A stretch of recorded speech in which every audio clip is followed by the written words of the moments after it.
அஜித்தோடைய விடாமுயற்சி ஒரு பக்கம் வந்து ரிலீஸுக்கு தத்தளிச்சுக்கிட்டு இருக்கு. ரிலீஸ் எப்போ டேட் வரும். இன்னொரு பக்கம் பார்த்தீங்கன்னா, குட் பேட் அக்லியோட படப்பிடிப்பு ராமோஜிராவ் ஃபிலிம் சிட்டில முடிஞ்சிடுச்சு. அது ஸ்பெயினா, ஸ்வீடன்லேயே போய் படப்பிடிப்பு நடத்த போறாங்க. இது மாதிரியான ஒரு சூழல் இந்த பக்கம் ஒரு பக்கம் இருக்கும் பொழுது, திடுதிப்புன்னு பார்த்தீங்கன்னா, 2025 யூரோப் ஃபார்முலா 2 கார் பந்தயத்தில் அஜித் அவர்கள் கலந்து கொள்ளப் போகிறார் அப்படின்ற ஒரு விஷயம் வந்தது. என்னங்க வந்து ஒரு பக்கம் வந்து படம் வந்து ஒரு படம் வந்து ரிலீஸ் டேட்டுக்கு தத்தளிச்சிருக்கு. இன்னொரு படம் பாதியிலேயே இருக்குது. அஜித்துக்கு என்ன ஆச்சு? சினிமாவை இதோட 2 படத்தோட வந்து சினிமாவுக்கு முழுக்கு போட போகிறாரா? அல்லது முழு நேர கார் ரேஸுக்கு வந்து கிளம்பிட்டாரா? இல்ல சினிமா மீது உள்ள ஆர்வம் அவருக்கு கம்மியாகி போச்சா? அப்படின்ற மாதிரி விவாதங்கள், விஷயங்கள் சோஷியல் மீடியாலாம் ஒரு பக்கம் ஓடிக்கிட்டு இருக்கு. அப்புறம் அவருடைய மேலாளர் நேத்து வந்து ஒரு பதிவு ஒன்று போட்டிருந்தாரு. இந்த 2025 யூரோப் ஃபார்முலா 2 கார் பந்தயத்திற்கான ஒரு ரிகர்சல் அல்லது ஒரு பயிற்சியை வந்து துபாயில் எடுத்துகிட்டு இருக்காரு. இந்த பெரேரா கார் வாங்கியிருக்காரு, இந்த ஹெல்மெட் வாங்கியிருக்காரு அப்படின்னு சொல்லி போட்டிருக்காங்க. என்னன்னா, அஜித்துக்கு எந்த இடத்துல இந்த ஆர்வம் குறைஞ்சது அப்படின்றது நமக்கு தெரியல. அதை தாண்டி ஒரு இன்டர்வியூ ஒன்று நான் பார்த்தேன். மந்த்ரான்னு ஒரு நடிகை இருந்தாங்க. இது தெரிஞ்சிருக்குன்னு 90களில் சிம்ரன், ரம்பா, லைலா இவங்கெல்லாம் கொடிக்கட்ட காலத்தில் மந்த்ராவும் ஒரு முக்கியமான ஒரு நடிகை. பிரியம் அப்படின்ற ஒரு படத்தில் அருண் விஜய்க்கு ஜோடியாக நடித்தவங்க அவங்க என்னென்னா, ரெட்ட ஜடை வயசுன்னு ஒரு படம், அதில் அஜித்துக்கு ஜோடியாக நடிச்சிருந்தாங்க மந்த்ரா. ரொம்ப ஒரு மாதிரி என்ன சொல்கிறது, ஒரு கவர்ச்சியோடைய உச்சத்தில் இருந்த காலகட்டம் வந்து. அப்போ என்ன சொல்கிறாங்க ஒரு பேட்டியில், ரெட்ட ஜடை வயசில் நான் அஜித் சார் கூட நடிச்சுக்கிட்டு இருக்கும் பொழுது ஷார்ட் இல்லாத சீன்ஸ் இல்லாத நேரத்தில், ஷூட்டிங் இல்லாத நேரத்தில் அவரை நான் தொடர்ச்சியாக அங்கேருந்து பார்த்துக்கிட்டே இருப்பேன். அவ்வளோ ஒரு மேன்லியாக ஒரு அழகாக அப்படி இருப்பார் வந்து. அப்படி ஒரு பார்த்துக்கிட்டே இருப்பேன். ஒரு கட்டத்துக்கு அப்புறம் நான் வந்து அப்படியே சினிமா அங்கே பண்ணி அப்புறம் தெலுங்குக்கு போய் ஒரு கட்டத்தில் சினிமாவே வேணான்னு சொல்லி நீ கல்யாணம் இதெல்லாம் இதுவாகிடுச்சு. ஆனால் இப்போ வந்து நான் ரொம்ப வருத்தப்படுறேன். அஜித் கூடலாம் இப்போவும் நடிச்சிட்டு இருக்காரு. இன்றைக்கி வந்து அவராக கூடலாம் நம்மளால் நடிக்க முடியலையே, நான் ஸ்கிப் பண்ணிட்டேனே அப்படின்னு அவங்க ஒரு ஆதகத்தை சொல்லியிருக்காரு வந்து. அப்படி இருக்கிற ஏன்னா வந்து அந்த பேட்டியிலே சொல்லியிருப்பாங்க, நானும் தனுஷும் எம்ஜிஆர் ஜானகி பள்ளி சாலிகிராமத்தில் இருக்கிற அந்த ஸ்கூலில் ஒன்றா படித்த கிளாஸ்மேட்டு. இப்போ கூட ராயன் படத்தை ஓடிடியில் பார்த்தேன். தனுஷ் வேறு லெவலில் கலக்கிட்டு இருக்காருன்னு சொல்லியிருந்தாங்க. இது என்ன சொல்கிறது, மந்த்ரா என்ன சொல்லியிருக்காங்க, நான் வந்து இந்த படத்தை வந்து இந்த நடிக்கிறத ஸ்கிப் பண்ணிட்டேன், நான் விட்டுட்டேன். ஆனால் அஜித் நடிச்சுக்கிட்டு இருக்காரு. இன்றைக்கும் அவர் வந்து அப்படி வந்து ரசனைக்குரிய ஒரு நபராக இருக்கார். இப்போ கூப்பிட்டா கூட நான் நடிக்க போயிடுவேன் அப்படின்னு அவங்க ஒரு பக்கம் வந்து ஒரு ஃபேன்ஸாக வந்து கொண்டாடிக்கிட்டு இருக்காங்க. இன்னொரு பக்கம் அஜித்துடைய ரசிகர்கள் ஒரு சொல்லவே தேவையில்லை, அப்படி ஒரு வெறித்தனமான ரசிகர்களாக இருக்காங்க. ஆரம்ப கட்ட காலத்தில் இருந்த அந்த அஜித் ஏன் இப்போ மாறிட்டார் அப்படின்ற ஒரு கேள்வியும் இருக்குது. அதாவது எனக்கு தெரிஞ்சு 2012 தான் வந்து அவர் கடைசியாக ஒரு மீடியாவுக்கு ஒரு பேட்டி கொடுத்தார். அதுக்கப்புறம் மீடியா மீட் பண்ணவே இல்லை வந்து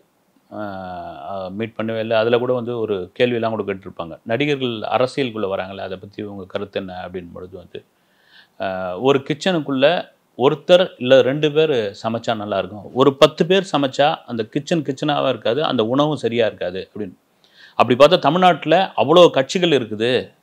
அந்த கட்சிகள்லேயே வந்து அவ்வளோ குளறுபடி இருக்குது. நான் வேறு வந்து அரசியலுக்குள்ள ஒரு புது கட்சி ஆரம்பிக்கணுமா? யார் நல்ல விதமான ஒரு ஆட்சி தருகிறார்கள், யார் மக்களுக்கு நல்லது செய்கிறாங்களோ அவங்கள ஆதரிச்சுட்டு போயிடுறேன். நான் எப்போவுமே என்னுடைய உச்சபட்ச அரசியல் ஆசை என்பது வந்து அன்றைக்கி ஓட்டு போடுற அன்றைக்கி க்யூவில் நிற்கிறேன் பாருங்கள், அதுதான் அந்த வாக்களிக்கிறது, அதுதான் என் வேலையை நான் செஞ்சுக்கிட்டு இருப்பேன்னு ஒரு போல்டாக சொன்ன ஒரு நபர் வந்து, இப்போ எனக்கு அரசியலுக்குதுங்க சரிப்பட்டு வராது அப்படின்னு சொல்லுது. அதுக்கு இன்னொரு காரணமும் இருக்குது. என்னென்னா, அவருடைய திருமண வரவேற்பு நிகழ்ச்சி கன்னிமரா ஹோட்டலில் நடந்தபோது மறைந்த செல்வி ஜெயலலிதா அவர்கள் வந்து கலந்துக்கிட்டாங்க. இதில் ஒரு சம்பவம் நடந்தது. என்னென்னா, அந்த நேரத்தில் கடைசி வரைக்கும் ஒரு பயங்கர இரும்பு பெண்மணின்னு வாங்களே, அப்படி இருந்த நபர் வந்து ஜெயலலிதா அம்மா. அவங்கள பார்த்தாலே நடுங்குவாங்க. நிறைய சம்பவங்கள் இருக்குது. அவங்களுடைய கார் டயருக்கு வந்து கீழே விழுந்து கும்பிட்டவர்கள்லாம் உண்டு வந்து. ஏன்னா பொத்துன்னு காலில் விழுந்தாங்க. கையெழுத்து கூட கும்பிட மாட்டாங்க. காலில் விழுந்த காலம் இருக்குது. அவர் டயரை தொட்டு கும்பிட்ட காலம் இருக்குது. அப்படி ஒரு பவ்யமாக கை கட்டிய காலம் இருந்தது. கன்னிமரா ஹோட்டலில் நான் ரிசப்ஷனில் இருக்கிறேன். வராங்க, வந்தவொடனே சலசலப்பாகுது. எந்த நிகழ்ச்சிக்கும் பெரும்பாலும் கலந்துக்காதவங்க. அஜித் மீது அவங்களுக்கு எப்போவுமே நான் பல இதுகள் கூட சொல்லியிருக்கேன். அஜித் மேலே எப்போவுமே வந்து அந்த ஜெயலலிதா அம்மாவுக்கு வந்து ஒரு சின்ன ஒரு இது உண்டு. தனக்கு ஒரு மகன் இருந்தால் இப்படி தான் இருந்திருப்பான், அப்படி ஒரு சிகப்பா அழகா பிரமாதமாக இப்படி இருந்திருப்பான். ஏதோ ஒரு காரணம், சில பேர் பிடிச்சி போய்டும் இல்லைங்களா. அப்படி வராங்க, பொக்கையோடு வராங்க. வந்தவுடனே டக்குன்னு என்ன பண்ணுவார், அஜித் கை கொடுத்துருவாப்புல. இது அவங்களே எதிர்பார்க்க மாட்டார். கை கொடுத்துருவாப்புல. எல்லாருக்குமே ஒரு இதுவாகிடும். அந்த ஒரு என்ன சொல்கிறது, அந்த ஸ்பாட்டில் இருக்கிற அந்த நேர்மை, அந்த துணிச்சல், இதெல்லாம் இன்னும் கூடுதலாக வந்து அஜித் மீது ஜெயலலிதாவுக்கு வந்து பிடிச்ச ஒரு காரணமாக மாறிச்சு. அதை வச்சு தான் அப்புறமா வந்து அவர் வந்து அரசியலுக்குள்ளே வரப்போகிறார்.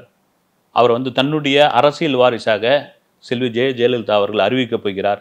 அதிமுக கட்சியில் ஒரு முக்கிய பொறுப்பெல்லாம் கொடுக்க போகிறார். கடைசி காலத்தில் பொறுப்பை ஏற்றுக்கலாம் சொன்னதாகலாம் ஒரு தகவல், அதை அஜித்லாம் மறுத்துட்டாரு அப்படின்ற ஒரு விஷயங்கள்லாம் போயிட்டு இருந்தது. இந்த அரசியல் சம்பந்தப்பட்ட அந்த பேட்டியில் கேட்ட கேள்விக்கு அதுதான் அவருடைய பதிலாக இருந்தது. அதுக்கப்புறம் அவர் என்ன பண்ணுறாரு, மங்காத்தா படத்திற்கு பிறகு அந்த மன்றத்தை கலைக்கிறார். இதுக்கு ஒரு பெரிய துணிச்சல் வேணும். மன்றத்தை கலைக்கிறதுக்கான காரணம் என்னென்னா, அந்த தன்னுடைய ரசிகர் மன்றத்தை வைத்து சிலர் கட்ட பஞ்சாயத்து செய்வதாகவும் சிலர் வசூல் செய்வதாகவும் அஜித்தோடைய காதுக்கு போது, சில ஆதாரங்களோடு போது, ஒரே நாளில் ஓவர் நைட்டில் அந்த ஆஃபீஸ் வந்து அந்த அஜித் தலைமை ரசிகர் மன்றம் வந்து சாலிகிராமத்தில் இருந்தது. கம்ப்ளீட்டாக தூக்கி கழிச்சு விட்றாரு. இதோட அஜித் மார்க்கெட் அவுட்டு, ரசிகர் மன்றத்தையே வேணான்னு சொல்லிட்டாரு. ஒரு ரசிகன் கூட இனிமேல் இருக்க மாட்டான், எல்லாரும் வந்து வெவ்வேறு ரசிகர் மன்றத்துக்கு பாஞ்சு ஓடிடுவாங்கன்னு சொன்ன பொழுது தான் அவ்வளோ பெரிய ரசிகர்கள் வந்து உருவானாங்க, பயங்கரமாக உருவானாங்க. அதன் பிறகு ஒரு கொள்கையை வச்சுக்கிட்டாரு, எந்த ப்ரொமோஷன் கலந்தது இல்லை, எந்த நல்லது கட்டத்துக்கு போகிறது இல்லை, தான் நடித்த படத்துக்கே வந்து ஆடியோ லஞ்சுக்கு வரது கிடையாது, எந்த பேட்டியும் கொடுக்க மாட்டேன். அசல் படத்தில் தான் எல்லா மீடியாவும் பார்த்தது, பார்க் ஷெரட்டான் ஹோட்டலில் வந்து. அதை பிறகு யாரையும் வந்து கண்டுக்கிறது கிடையாது. ஏர்போர்ட்டில் போனால் மட்டும்தான் அவரை மீட் பண்ண முடியுன்ற அளவுக்கு ஆகி, அப்புறம் அந்த ஏர்போர்ட் குமார்லாம் கூட கேலி பண்ணிகிட்டு இருந்தாங்க. அதை பற்றிலாம் கவலையே படல. அப்புறம் என்ன ஆச்சுன்னா, கே பாலச்சந்தர் அவர்கள் இறந்தது, எம்எஸ் விஸ்வநாதன் அவர்கள் இறந்ததுக்கெல்லாம் வந்து வராததுக்கு வந்து ஒரு கடுமையான விமர்சனங்கள்லாம் கொண்டு வச்சாங்க. ஏன்னா இயக்குனர் சிகரம் ஒரு முக்கியமான ஒரு நபர், அவருடைய இறப்புக்கு இறுதி அஞ்சலிக்கு வரல. எம்எஸ் விஸ்வநாதன் வந்து மிகப்பெரிய ஒரு திரை ஆளுமை மிக்க ஒரு இசையமைப்பாளர். குறிப்பாக இவருடைய காதல் மன்னன் படத்தில் பிரமாதமான ஒரு கேரக்டர் பண்ணியிருப்பார். ஒரு மேன்ஷன் ஓனராக பண்ணியிருப்பார். பாட்டெல்லாம் பாடி தம்மெல்லாம் அடிச்சுக்கிட்டு பிரமாதமான ஒரு கேரக்டர் பண்ணியிருப்பார். இதெல்லாம் வந்து அஜித் வந்து இவரெல்லாம் நடிப்பாரா, ஒத்துப்பாரா சார் அப்படின்னு சரண் கேட்டிருக்காரு. ஒத்துக்க வச்சு நடிக்க வச்சாங்க வந்து. அதன் பிறகு அப்புறம் ஒரு காதலா மாதிரி படங்கள்லாம் நடித்தாப்புல அப்புறம் இதுவாகிட்டார். இதெல்லாம் வராதப்போ விமர்சனம் ஆன பிறகு, அதன் பிறகு பொதுவெளியில் இந்த மாதிரி நிகழ்ச்சிகள்லாம் நம்ம கலந்துக்கணும்னு முடிவு பண்ணி தான் மனோரமா அவர்களுடைய அந்த இறுதி அஞ்சலிக்கு வந்தார். அப்புறம் வந்து ஈழப் போராட்டத்திற்காக நடந்த அந்த கூட்டத்தில் கலந்துக்கிட்டாப்புல, குறிப்பாக ஜல்லிக்கட்டு விவகாரத்தில் கலந்துக்கிட்டாப்புல. அதன் பிறகு சுத்தமாக ஒரு கட்டத்துக்கு அப்புறம் அஜித் வந்து எந்த இதுலேயும் நான் வந்து நீ என்ன வேணாலும் விமர்சனம் பண்ணிக்கியா, நான் கலந்துக்கவே மாட்டேன்னு சொல்லியாச்சு. கடந்த 2 வருஷத்துக்கு முன்னாடி உலகம் முழுக்க பைக்கில் ட்ராவல் பண்ண போகிறேன் அப்படின்னு ஒரு தகவல் ஒன்று கொடுத்தாரு. பைக் ரேஸ், பைக்கில் உலகம் முழுக்க நான் பயணம் பண்ண போகிறேன், அதுக்கு வந்து சினிமாவை வந்து இதோட விடுறேன் அப்படின்னு ஒரு முடிவு அவரே சொல்ல. அந்த மாதிரியான பேச்செல்லாம் எழுந்தது. அதன் பிறகு நிறைய பேர்லாம் கூட பேசினாங்க. அப்புறமா வந்து அவர் சிங்கப்பூரில், துபாயில் இதெல்லாம் போய் செட்டில் ஆக போகிறதா ஒரு தகவல்லாம் இருந்தது. அதன் பிறகு யார் போய் பேசுகிறாங்கன்னு தெரியல. உங்களை நம்பி இவ்வளோ தொழிலாளர் இருக்காங்க, இவ்வளோ இது இருக்காங்கன்னு சொன்ன பிறகு தான் வேண்டா வெறுப்பாக விடாமுயற்சி, குட் பேட் அக்லியில் அவர் நடித்ததாகலாம் ஒரு தகவல் இருக்காது. எந்த அளவுக்கு உண்மைன்னு தெரியல. இப்போது அஜித் உண்மையிலேயே சினிமாவே ஸ்கிப் பண்ணிவிட்டு ரேஸ்குள்ளே போகிறாரா, அல்லது யூரோப்பில் ஏதோ ஒரு நாட்டில் செட்டில் ஆக போகிறாரா, தன்னுடைய சக போட்டியாளர் நண்பர் விஜய் வந்து அரசியலுக்குள்ளே போயிட்டு, அதில் போட்டிக்கு யாரும் இல்லை போட்டிக்கு தனக்கு சரியான ஆள் கிடையாது, இவங்க கூட போய் நாம் போட்டி போடணுமான்ற ஒரு மனநிலைக்கு அஜித் வந்துட்டாரா அப்படின்னு தெரியல. இதுக்கு முக்கியமாக அஜித் தரப்பிலிருந்து அஜித்தே பதில் சொன்னால் மட்டும்தான் விடை தெரியும் என்பது உண்மை. அடுத்த வீடியோவில் சந்திக்கிறேன். நன்றி.